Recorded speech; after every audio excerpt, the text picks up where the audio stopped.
Welcome to Alam academy. Polytechnic mechanical engineering और civil engineering का most important subject mechanics of solid और structural mechanics हम लोग पढ़ रहे थे और इसमें हमारा टॉपिक चल रहा था shear force and bending moment, यानी कि कर्तन बल और नमन आघूर्ण। तो आज हम लोग पढ़ने वाले हैं कि ये शेयर फोर्स होता क्या है, ये कर्तन बल है क्या, ये नमन आघूर्ण कहते किसको है, ये बेंडिंग मोमेंट की डेफिनेशन क्या होती है। तो चलिए स्टार्ट करते हैं। तो इसको समझने के लिए एक एग्जाम्पल लेकर के हम लोग बात करते हैं, एक उदाहरण लेते हैं। हमारे सामने एक बीम है, एक कोई बीम बनी हुई है। इसके एक एंड ए पॉइंट पर ये कौन सा सपोर्ट है, रोलर सपोर्ट, अब आप पहचान रहे होंगे। और जो दूसरा सिरा है, दूसरा एंड है, उस पर सिंपल सपोर्ट है। ठीक है, इस पर कुछ लोड भी लगा देते। अच्छा, ये बीम कैसी है? बहुत अच्छी है, बहुत खूबसूरत है। अच्छी और खूबसूरत नहीं बताना है, बल्कि कौन सी बीम है ये बताना है। तो ये है सिंपली सपोर्टेड बीम बतानी। ठीक है, सरल आलंबन धरन है ये। इस पर कुछ पॉइंट लोड्स लगा लेते हैं। Suppose this is 10 newton 1 metre दूरी से, और दिस इज 20 न्यूटन ये 2 मीटर दूरी से, और इसी तरह से एक है 30 न्यूटन 3 मीटर दूरी से, और ये बची हुई दूरी 4 मीटर। तो ये एक बीम है जिस पर पॉइंट लोड्स लग रहे हैं। ठीक है, अब सबसे पहला काम इसका, अगर हम सपोर्ट रिएक्शन निकालें तो सपोर्ट रिएक्शन निकालना अब आपको आता है, बहुत आसानी से निकाल सकते हैं। पॉइंट ए पर रोलर सपोर्ट, तो एक vertical reaction, okay. Point B पर सिंपल सपोर्ट, एक vertical reaction, RB. Algebraic sum, vertical कितना होना चाहिए? 0 के बराबर इक्विलिब्रियम में होने के लिए। तो sigma F Y is equal to 0, R A -10 -20 -30 plus R B, सबका सम 0।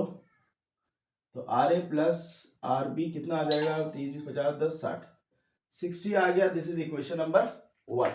ठीक है, अब मोमेंट ले लेते हैं ए के रेस्पेक्ट में। Sigma M A is equal to 0, तो आर ए इंटू 0, ये तो आपको आता है कैलकुलेशन। 10 into 1 10 into 1। इसको, इसमें किसी को कोई डाउट हो तो जो सेकंड लेक्चर हमने बनाया है जिसपे हम लोगों ने सीखा था कि सपोर्ट रिएक्शन कैसे निकालते हैं, उसको आप रेफर कर सकते हैं। 10 इंटू 1 मूवमेंट कैसा बनेगा? ये क्लॉकवाइज। 20 इंटू 3 ये भी क्लॉकवाइज है।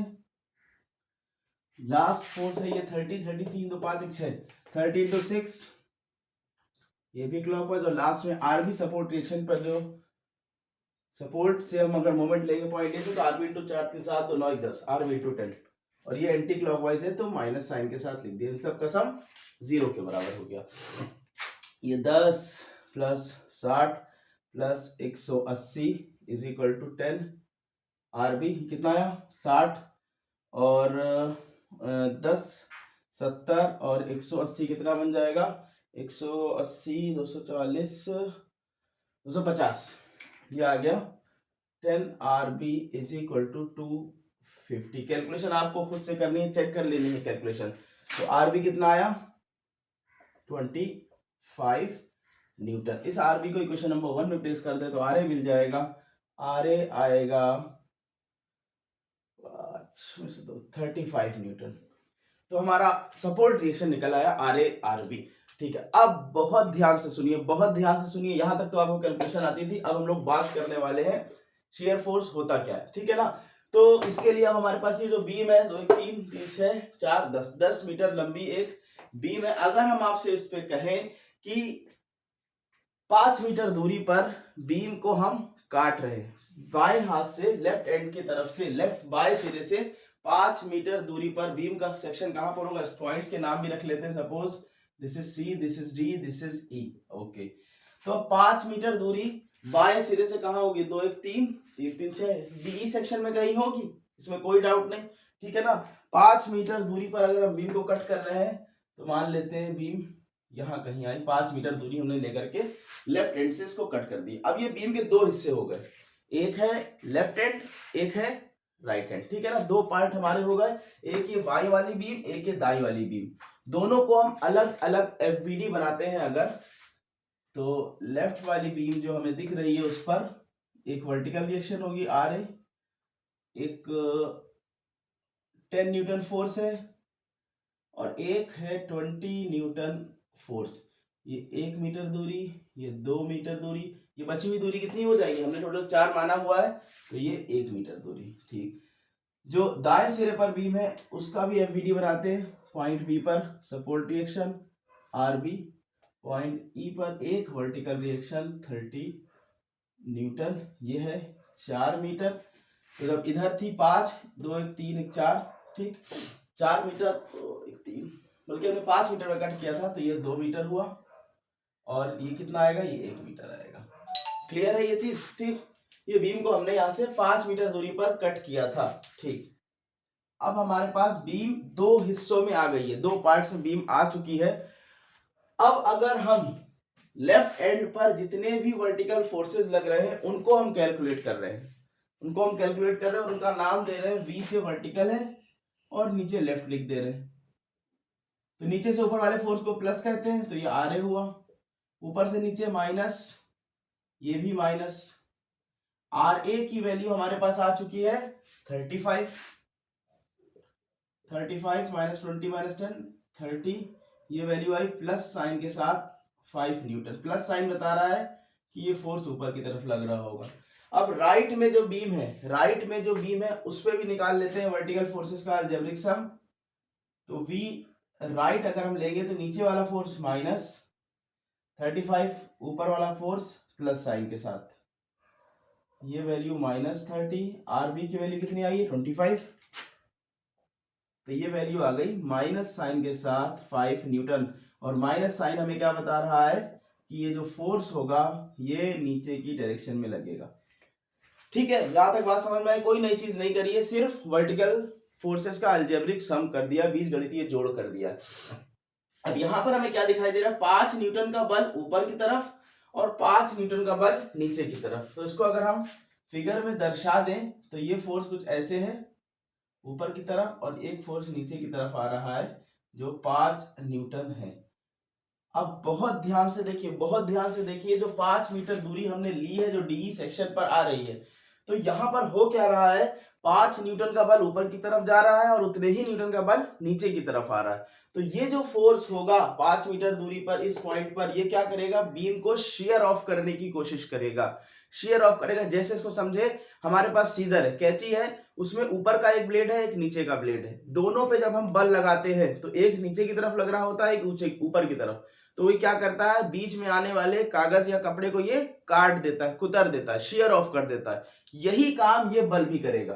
जो 5 न्यूटन का फोर्स लग रहा है 5 मीटर दूरी पर, ये इस पर्टिकुलर पॉइंट पर शेयर ऑफ करने की कोशिश करेगा बीम को। ठीक है, अरे यही बल ही तो हमारा कहलाता है कर्तन बल, जिसको हम कह रहे हैं शेयर फोर्स। क्लियर है ये चीज? अब हम इसको डिफाइन करना चाहते हैं मैथमेटिकली, तो बहुत आसानी से डिफाइन हो जाएगा। ये वैल्यू 5 मीटर दूरी पर कितनी आई है, 5 न्यूटन आई है। ठीक है, इसको ये वैल्यू मिली कैसे है हमको, जितने भी वर्टिकल फोर्सेस थे बीम के लेफ्ट में या बीम के राइट में, तो हमने सबको अलजेब्रिक सम कर दिया, हमें वैल्यू मिल गई। बस यही डेफिनेशन बन जाएगी शेयर फोर्स की, कि शेयर फोर्स कहेंगे क्या, कि algebraic sum of all the vertical forces either to the left और राइट ऑफ द सेक्शन। तो डेफिनेशन इसकी क्या बनेगी, कि algebraic sum of all the vertical forces either to the left or right of the section। ठीक है, अभी हम लोग सिर्फ बात कर रहे हैं कि शेयर फोर्स है क्या, अभी हम लोग इसके कैलकुलेशन पर बात नहीं कर रहे हैं। आप परेशान नहीं होइएगा कि 5 ही मीटर क्यों लिया, क्वेश्चन एग्जाम में मिलेगा तो 5 ही लेंगे कि 3 लेंगे कि 2 लेंगे, ये सब कुछ नहीं सोचना है। 5 मीटर हमने बस कोई रेंडमली वैल्यू ले ली, अभी सिर्फ समझाने के लिए। उसके बाद जब हम क्वेश्चंस करेंगे तो उसका एक मेथड है प्रॉपर, वो सीखेंगे। ठीक है ना, तो अभी आपके समझ में आया कि शेयर फोर्स किसको कह रहे हैं, कि algebraic sum of all the vertical forces either to the left और right of the section. Hindi में अगर लिखना चाह रहे हैं तो हम कहेंगे कि धरन के किसी भी काट के दाईं ओर या बाईं ओर बीजगणितीय जो बलों का जोड़ है वही हमारा कर्तन बल कहलाता है। बात क्लियर? ठीक है, अब आते हैं मोमेंट अगर हम निकालना चाहें, बीम को जहां से हमने कट किया है, जहां से हमने बीम को काटा है, दो हिस्सों में बांटा है, ठीक है ना, वही हमारा पॉइंट अगर रेफरेंस पॉइंट है जिसको हमने इस ब्लैक डॉट से शो किया है, तो इस पॉइंट से सारे फोर्सेस का मोमेंट लेना है हमको। आर ए की दूरी यहां से कितनी है, 2 2 4 1 5 5 मीटर पर कट किया था, तो उसका नाम रख लेते हैं एम लेफ्ट। एम से मोमेंट और लेफ्ट बीम का निकाल रहे हैं, तो एम लेफ्ट कर लिया हमने। तो ये कितना हुआ, आर ए इंटू 5, और इसकी टेंडेंसी कैसी है, क्लॉकवाइज। नेक्स्ट है फोर्स हमारा 10 की डिस्टेंस, जिस पॉइंट से हमने बीम को कट किया है मोमेंट वहीं से लेना है, तो ये 10 की दूरी कितनी हो गई, 4, और इसकी टेंडेंसी कैसी, एंटी क्लॉकवाइज, तो माइनस साइन आ गया। नेक्स्ट फोर्स 20 की डिस्टेंस इस ब्लैक पॉइंट से कितनी है, 2, और टेंडेंसी कैसी, एंटी क्लॉकवाइज, तो ये माइनस हो गया। इसको सॉल्व करते हैं। आर ए की वैल्यू हमारे पास है 35, तो 35 इंटू 5 माइनस 40 माइनस 40, 5 5 से 25, 5 से 15 17 माइनस 80 5 95, ये 95 न्यूटन मीटर आया, और ये पॉजिटिव आया, इसका मतलब ये क्लॉकवाइज होगा। ठीक है, अब राइट वाली बीम पे भी सेम यही काम करते हैं, एम राइट निकालते हैं। एम राइट मोमेंट कहां से लेंगे, जहां से हमने बीम को कट किया है, यानी कि ये हमारा रेफरेंस पॉइंट बनेगा। तो 30 का डिस्टेंस इस ब्लैक पॉइंट से कितना आया, 30 इंटू 1, और ये टेंडेंसी कैसी है, क्लॉकवाइज, तो प्लस साइन। आरबी की डिस्टेंस ए से इस ब्लैक पॉइंट से 5, आरबी इंटू 5, और इसकी टेंडेंसी एंटी क्लॉकवाइज, तो माइनस साइन के साथ। 30 और आरबी की वैल्यू कितनी आई, 25, 5 5 the 25, 5 to the 10, तो 12, 5 5 the 25, 2 5 to the 10, तो 12। ये वैल्यू माइनस साइन से कितनी आई, 95 न्यूटन मीटर, और माइनस साइन बता रहा है कि रोटेशन कैसा होगा, मूवमेंट कैसा होगा, एंटी क्लॉकवाइज मूवमेंट। ठीक है, तो अब बहुत ध्यान से देखिए क्या दिखाई दे रहा है, इस ब्लैक पॉइंट पर 95 न्यूटन पर मीटर क्लॉकवाइज, और इधर राइट के केस में 95 न्यूटन मीटर एंटी क्लॉकवाइज। तो दो इक्वल मूवमेंट लग रहे हैं 5 मीटर दूरी ए से, ठीक है ना। तो एक की टेंडेंसी क्लॉकवाइज, दूसरे की टेंडेंसी एंटी क्लॉकवाइज। इसको अगर हम समझे, सपोज कर ले हमारे पास ये बीम है, ठीक है ना, ये बीम है, तो एक एंड पर क्लॉकवाइज और दूसरे एंड पर एंटी क्लॉकवाइज, तो ये क्या करेगा, ये बीम को बेंड करेगा, ठीक है ना। यही फोर्स, यही मोमेंट हमारा क्या कहलाता है, बेंडिंग मोमेंट, जो जिसकी टेंडेंसी होती है बीम को बेंड करने की, ठीक है ना। तो अब यहां से अगर हम डिफाइन करना चाहें, तो जैसे शेयर फोर्स को डिफाइन किया था, सेम हम वैसे ही बेंडिंग मोमेंट को भी, नमन आघूर्ण को भी डिफाइन कर सकते हैं, परिभाषित कर सकते हैं। शेयर फोर्स के केस में हमने क्या बताया था, algebraic sum of all the vertical forces. अब यहां पर हमें जो मोमेंट मिला है 95, 5 मीटर दूरी पर, इसकी टेंडेंसी है बीम को बेंड करने की, यही है हमारा बेंडिंग मोमेंट। तो इसकी परिभाषा क्या बन जाएगी, algebraic sum of all the moment of forces either to the left और राइट ऑफ द सेक्शन। इसको लिख लेते हैं, algebraic sum of moment of all the forces, there is a movement of all the forces either to the left or right of the section, ठीक है ना। हिंदी में अगर इसको परिभाषित करना चाहे तो कैसे करेंगे कि नमन आघूर्ण किसको कहते हैं, कि अगर किसी भी धरन के काट के दाईं ओर या बाईं ओर नमन आघूर्ण का बीजगणितीय जोड़ ही नमन आघूर्ण कहलाता है, ठीक है ना। तो अब यहां से हमें ये पता लग गया कि शेयर फोर्स है क्या और बेंडिंग मोमेंट है क्या। अभी ये नहीं पता लगा कि ये कैसे कैलकुलेट किया जाएगा, ठीक है। उसके लिए हम लोग क्वेश्चंस जब करेंगे तो वहां पर इसकी बात करेंगे। अभी सिर्फ ये जाना है कि what is shear force and what is bending moment. फिर से इसको रिपीट कर दे कि शेयर फोर्स किसको कह रहे हैं, algebraic sum of all the vertical forces either to the left और राइट ऑफ द सेक्शन। और इस शेयर फोर्स की टेंडेंसी क्या होगी, कोशिश क्या होगी, to shear of the beam. Bending moment की बात करें तो बेंडिंग मोमेंट क्या होगा, algebraic sum of all the moment of forces either to the left और राइट ऑफ द सेक्शन, और उसकी टेंडेंसी क्या होगी, कोशिश क्या होगी कि बीम को बेंड करेगा। क्लियर है ये चीज। तो ये हम लोगों ने सिर्फ 5 मीटर दूरी पर निकाला। इसी तरह से पूरी बीम पर अलग अलग पॉइंट्स पर अलग अलग शेयर फोर्स की वैल्यूज होंगी, अलग अलग बेंडिंग मोमेंट की वैल्यूज होंगी, वही हमें कैलकुलेट करनी होंगी। क्लियर है ये चीज। अब नेक्स्ट टॉपिक इसमें आता है वो है साइन कन्वेंशन, कि जब हम इसके न्यूमेरिकल को सॉल्व करेंगे तो हम कुछ साइन कन्वेंशन मान के बात करेंगे। साइन कन्वेंशन क्या है तो उसको पढ़ लेते हैं।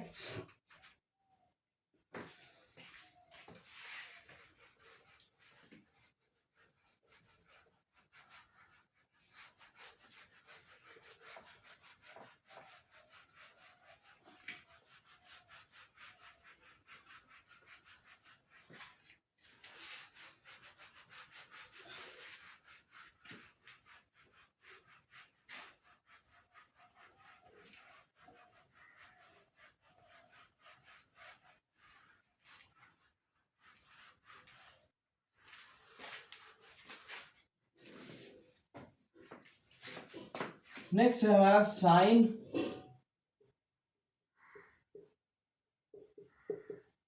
Conventions for shear force and bending moment. तो पहले हम शेयर फोर्स के साइन कन्वेंशन को समझ ले। शेयर फोर्स के साइन कन्वेंशन कैसे होंगे, देखिए बीम को दो पार्ट में डिवाइड करा हमने, एक लेफ्ट पार्ट है एक राइट पार्ट। तो जब हम एनालिसिस करेंगे, ठीक है ना, तब भी हम बीम को दो पार्ट्स में डिवाइड करेंगे, एक उसका बायां हिस्सा होगा, एक दायां हिस्सा होगा, एक लेफ्ट पार्ट होगा, एक राइट पार्ट होगा। तो ये जो लाइन है इसको हम मान लेते हैं ये बीम की जो सेक्शन की गई है, लेफ्ट पोर्शन और ये राइट पोर्शन। एनालिसिस जब होगी किसी भी एक तरफ से होगी, या तो हम लेफ्ट से करेंगे या तो हम राइट से करेंगे। अब इसमें साइन कन्वेंशन का मतलब बेसिकली क्या है कि हमें प्लस और माइनस डिसाइड करना है कि कौन से वाले फोर्स को प्लस लिया जाए, कौन से फोर्स को माइनस लिया जाए। यही है साइन कन्वेंशन का मतलब। ठीक, तो अब शेयर फोर्स होता क्या है, फिर से डेफिनेशन पे जाइए। Algebraic sum of all the vertical forces, vertical forces जो वर्टिकल दिशा में बल लग रहे हैं उनका बीजगणितीय जोड़ ही कर्तन बल कहलाता है। ठीक, तो साइन कन्वेंशन इसका मतलब वर्टिकल फोर्सेस की बात होगी। अब वर्टिकल फोर्स दो तरह से लगेंगे, या तो फोर्स डाउनवर्ड टू अपवर्ड लगेगा नीचे से ऊपर की तरफ, या अपवर्ड टू डाउनवर्ड लगेगा ऊपर से नीचे की तरफ लगेगा। तो फोर्स अगर नीचे से ऊपर की तरफ जाएगा और हमारी एनालिसिस लेफ्ट में हो रही होगी तो हम इसको लेंगे पॉजिटिव, इसको लेंगे पॉजिटिव। और अगर फोर्स ऊपर से नीचे आ रहा होगा, अपवर्ड टू डाउनवर्ड होगा, और हमारी एनालिसिस लेफ्ट में चल रही होगी तो हम इसको लेंगे नेगेटिव। सिंपल सी बात, फोर्स अगर downward to upward positive, upward to downward negative. और ये कोई नया साइन कन्वेंशन नहीं है, वर्टिकल फोर्सेस के केस में हम यही साइन कन्वेंशन को मान के ही सॉल्व कर रहे थे क्वेश्चन। जब सपोर्ट रिएक्शन निकालते थे तो यही साइन कन्वेंशन हमने माने हुए थे। और जो राइट वाला सेक्शन होगा, राइट वाले सेक्शन के केस में हम इसका जस्ट ऑपोजिट कर देंगे, बिल्कुल इसका उल्टा कर देंगे। मतलब क्या है कि अगर फोर्स ऊपर से नीचे की तरफ आ रहा होगा, अपवर्ड टू डाउनवर्ड होगा, तो हम पॉजिटिव लेंगे। और राइट के केस में अगर फोर्स डाउनवर्ड टू अपवर्ड होगा, नीचे से ऊपर की तरफ लग रहा होगा, तो हम नेगेटिव लेंगे। क्लियर बात। बस इतना ध्यान रखना है कि जो साइन कन्वेंशन लेफ्ट के लिए है उसके बिल्कुल विपरीत, उसके बिल्कुल ऑपोजिट साइन कन्वेंशन हम राइट में मानेंगे। तो ये शेयर फोर्स के साइन कन्वेंशंस हो गए। फिर से बता दे, लेफ्ट की एनालिसिस में downward to upward is taken as positive and upward to downward is taken as negative. ये लेफ्ट की एनालिसिस के केस में। और जब राइट की एनालिसिस करेंगे, force downward to upward is taken as positive and downward to upward is taken as negative and upward to downward is taken as positive, यानी कि बिल्कुल इसका ऑपोजिट। अब बेंडिंग मोमेंट की बात कर लेते हैं कि बेंडिंग मोमेंट के केस में साइन कन्वेंशन कैसे लिए जाएंगे। यहां पर भी बीम के दो ही हिस्सों पे बात होगी, या तो बीम हम लेफ्ट से एनालिसिस कर रहे होंगे या राइट से कर रहे होंगे। लेफ्ट में अगर मोमेंट क्लॉकवाइज होगा, घड़ी की सुइयों की दिशा में मोमेंट जनरेट होगा तो उसको पॉजिटिव लिया जाएगा। और अगर एंटी क्लॉकवाइज होगा तो उसको नेगेटिव लिया जाएगा। क्लियर ये चीज? ये है हमारी लेफ्ट की एनालिसिस। राइट की एनालिसिस में बिल्कुल इसका ऑपोजिट हो जाएगा कि एंटी क्लॉकवाइज को हम लोग पॉजिटिव लेंगे और क्लॉकवाइज को हम लोग नेगेटिव लेंगे। ये है sign convention for shear force and bending moment. Clear है ये बात? इसमें कोई डाउट नहीं होना चाहिए। पॉजिटिव कब लेंगे? जब हम लेफ्ट में क्लॉकवाइज और राइट में एंटी क्लॉकवाइज को पॉजिटिव लिया जाएगा। इसी तरह से लेफ्ट में एंटी क्लॉकवाइज नेगेटिव और क्लॉकवाइज राइट में नेगेटिव हो जाएगा। क्लियर है ये चीज? तो वीडियो को पॉज करके इस साइन कन्वेंशंस को नोट कर लीजिए। अब इसी से रिलेटेड एक पॉजिटिव बेंडिंग मोमेंट ये आपको दिखाई दे रहा है और एक नेगेटिव बेंडिंग मोमेंट, इसको भी देख लेते हैं वो क्या होता है।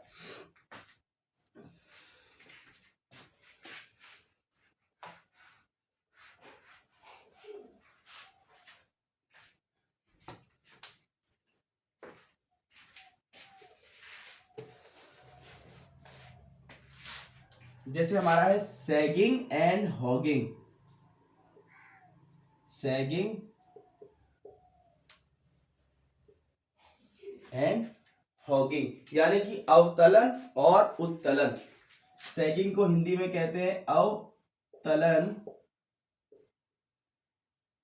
और हॉगिंग को कहते हैं उत्तलन। क्या है ये, इसको देख लेते हैं। सैगिंग बेसिकली, सैगिंग के जो क्वेश्चंस आते हैं वो तो ज्यादातर हमें आपको बीटीई के जो पेपर हैं उसमें मिलेंगे, ठीक है, थ्योरी क्वेश्चन में कि डिफाइन सैगिंग एंड हॉगिंग के उत्तलन और अवतलन बताइए, कहते किसको है, इनको परिभाषित करिए। तो बहुत आसान है।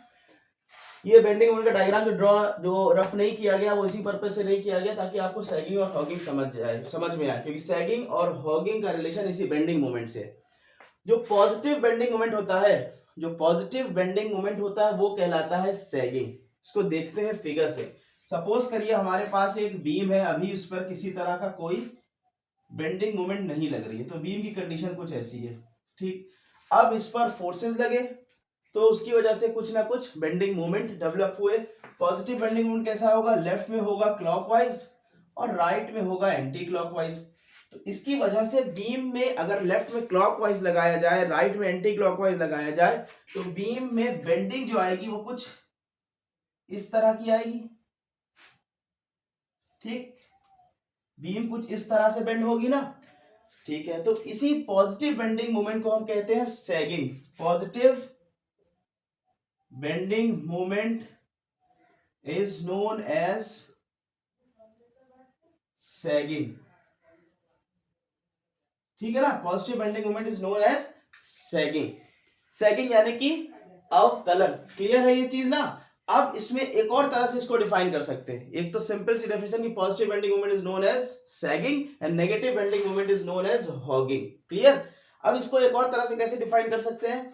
ये जो हमारी बीम है ये कई सारी लेयर्स से मिलकर के बनी होगी। ये इसकी सबसे टॉप लेयर है, ठीक, और ये इसकी सबसे निचली लेयर है, बॉटम लेयर है, ठीक। सबसे नीची वाली परत है, ये सबसे ऊंची वाली परत है। तो सैगिंग के केस में क्या होता है, बहुत ध्यान से देखिए। जो ऊपर वाली परत है, जो टॉप लेयर है, टॉप लेयर की लंबाई घटी है कि बढ़ी है या उतनी ही रही है? टॉप लेयर की जो लंबाई है वो घट गई है या बढ़ गई है या उतनी ही रही है? तो आप क्या देखेंगे, ये घट गई है, यानी कि इसके अंदर कंप्रेशन हुआ है, ठीक है, यानी कि संपीड़न जिसको हिंदी में कहते हैं। तो हम कहेंगे कि सैगिंग ऐसा बेंडिंग मोमेंट है जिससे जो धरन की ऊपर वाली परत होती है वो संपीड़न में आ जाती है, यानी कि कंप्रेशन में आ जाती है, और जो नीचे वाली परत होती है, जो बॉटम लेयर होती है, उसकी लेंथ देख रहे हैं क्या बढ़ गई है कि घट गई है? बढ़ गई है, बिल्कुल सही। तो जो टॉप लेयर, जो बॉटम लेयर है, उसकी लेंथ इंक्रीज कर जाती है सैगिंग वाले केस में। तो हम सैगिंग को ऐसे भी डिफाइन कर सकते हैं कि सैगिंग, एक तो डेफिनेशन ये हो गई positive bending moment is known as sagging, या दूसरी डेफिनेशन में इस तरह डिफाइन कर सकते हैं, in case of sagging top layer is under compression and bottom layer is under tension, यानी कि जो ऊपरी वाली परत है उसमें संपीड़न उत्पन्न होता है और जो नीचे वाली लेयर है, जो नीचे वाली परत है, उसके अंदर तनाव उत्पन्न होता है, यानी कि वो टेंशन में होती है। क्लियर? अब इसका हॉगिंग का भी एक एग्जांपल देख ले। अगर नेक्स्ट फिगर इधर से ही ड्रॉ करते हैं, ये हमारा नॉर्मल केस, जब उस पर किसी तरह की कोई बेंडिंग मोमेंट नहीं लग रही है। अब नेगेटिव बेंडिंग मोमेंट मींस यहां से एंटी क्लॉकवाइज और इधर क्लॉकवाइज। तो अब जो बीम बेंड होगी तो वो कैसे बेंड होगी, अब जो बेंडिंग दिखाई देगी वो कुछ इस तरह की दिखेगी। इसी का नाम है हॉगिंग, यानी कि negative bending movement is known as hugging,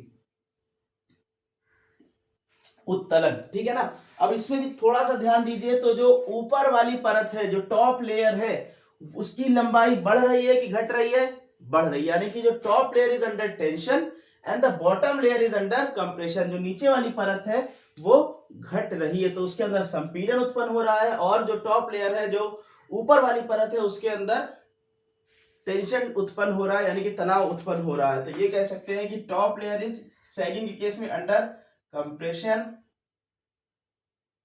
and bottom layer is under tension. और यहां बिल्कुल मामला उल्टा है कि top layer is under tension and bottom layer is under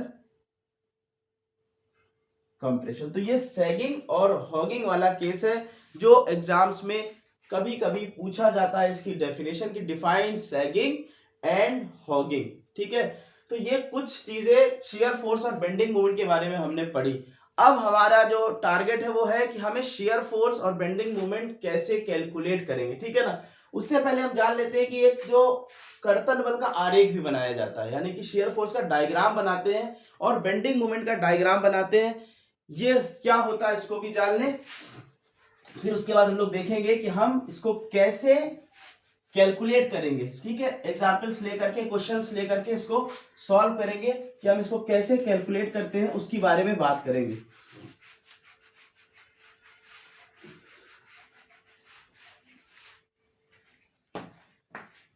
तो शियर फोर्स डायग्राम क्या होता है, shear force diagram and bending moment diagram, Hindi में इसका नाम है कर्तन बल आरेख, कर्तन बल आरेख और नमन आघूर्ण आरेख। ठीक है, इसको देखते हैं।